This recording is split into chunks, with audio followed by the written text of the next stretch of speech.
السلام علیکم عثمان۔ کبھی کبھی تاریخ میں کچھ ایسے نام پوشیدہ ہوتے ہیں جن سے زیادہ لوگوں کو واقفیت نہیں ہوتی، لیکن ان کی موجودگی صدیوں تک روشنی کا باعث بنتی رہتی ہے۔ ایسے ہی ایک نام سے آج آپ لوگوں کی پہچان کرانی ہے۔ دور جاہلیت میں ان کا نام تھا عبدالکعبہ، لیکن بعد میں حضرت محمد صلی اللہ علیہ وسلم نے ان کا نام بدل کر رکھ دیا عبداللہ۔ حضرت عبداللہ بن ابی قحافہ رضی اللہ تعالیٰ عنہ۔ بچپن سے ہی ان کو اونٹوں میں بہت دلچسپی تھی اور ان کے علاج معالجے سے بھی کافی واقفیت رکھتے تھے، جس وجہ سے ان کو اونٹوں کا باپ بھی کہا جانے لگا تھا۔ غور کریں، حضرت عبداللہ بن ابی قحافہ رضی اللہ تعالیٰ عنہ، ایسے شخص جن کے پاس کوئی بہت زبردست قسم کی خطابت نہیں تھی، لیکن ایسا دل تھا جو سچ کی حرارت سے دھڑکتا تھا، اور بعد میں کتنے ہی بے شمار لوگوں کے دل کی دھڑکن بن گیا۔ وہ شخص جس نے دولت کمائی لیکن دولت کو دل میں کبھی جگہ نہیں دی۔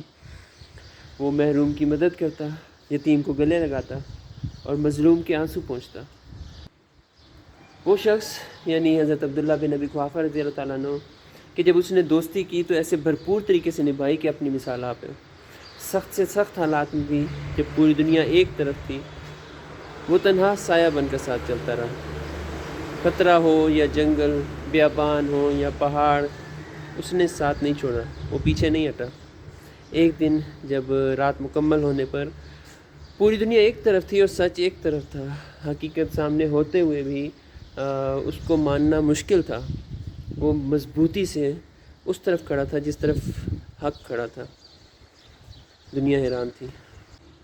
وہ شخص کہ جس نے جھوٹ سے نفرت کی اور سچائی کو اپنا شعار بنایا، کبھی کسی فقیر کے ہاتھ پہ درہم رکھ دیتا اور کبھی کسی بیوہ بڑھیا کے گھر جا کر چپکے سے اس کی مدد کراتا۔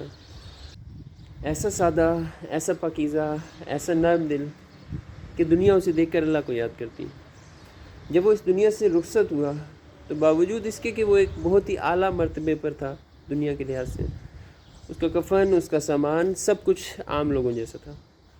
حضرت عبداللہ بن ابی قحافہ رضی اللہ تعالیٰ عنہ کہ جسے دنیا حضرت ابوبکر صدیق رضی اللہ تعالیٰ عنہ کے نام سے جانتی ہے۔